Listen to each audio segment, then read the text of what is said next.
বাংলাদেশের উইকেটরক্ষক ব্যাটসম্যান মুশফিকুর রহিম তিনি কিন্তু ইতোমধ্যে ওডিআই থেকে অবসর ঘোষণা করেছেন।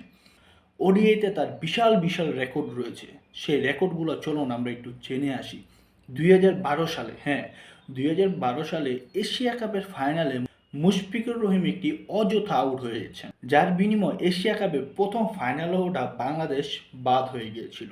তারপর যদি আসি, তার কেরিয়ারে সবচেয়ে থাকা বড় যে কাণ্ড ঘটিয়েছেন, প্রত্যেক ম্যাচেই ক্যাচ মিস, স্টাম্পিং মিস। হ্যাঁ, মুশফিকুর রহিমের নাকি কিপিংটা না করলে তার ব্যাটিংই হয় না। তিনি প্রত্যেক ম্যাচে ক্যাচ মিস করেছেন, আপনার স্টাম্পিংও মিস করেছেন। সবচেয়ে বড় একটা উদাহরণ বলুন, ২০১৯ সালে তামিম ইকবালের থ্রোটা যদি সে পাকনামি করে যদি না ধরে যদি ছাইরাও দিত, তাহলে কেন উইলিয়াম আউট হয়ে যায়। আর কেন উইলিয়াম তখন যদি আউট হয়ে যেত, অবশ্যই এই ম্যাচটি আমরা বাংলাদেশই জিতে নিতাম।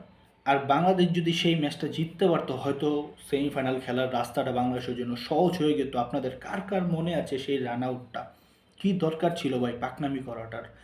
তারপরে যদি আরেকটু পিছিয়ে আসি, ২০১৬ সালে মনে আছে ইন্ডিয়ার সাথে, হ্যাঁ, ভারতের সাথে ভারতের মাটিতে ভারতকে টি-20 ওয়ার্ল্ড কাপের মতো একটি বড় মঞ্চে আমরা হারাতে যাচ্ছিলাম। সেখানে মুশফিকুর রহিম অতি আগ্রহ, অতি উত্তেজনা, জেতার আগে জিতের একটা ভাব করতে যে মুশফিকুর রহিম সহজ আউট হয়ে ফিরে গিয়েছেন। তার ভাইরা ভাই কিন্তু তাকে ভালোই সাপোর্ট দিয়েছিল।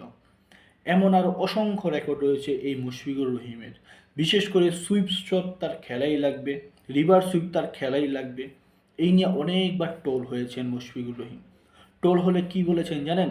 আয়না দেখেন আয়না। যাই হোক, তার অধ্যায় ওডিআইতে এখন শেষ। তিনি শুধুমাত্র টেস্টের জন্য অ্যাভেলেবেল রয়েছেন।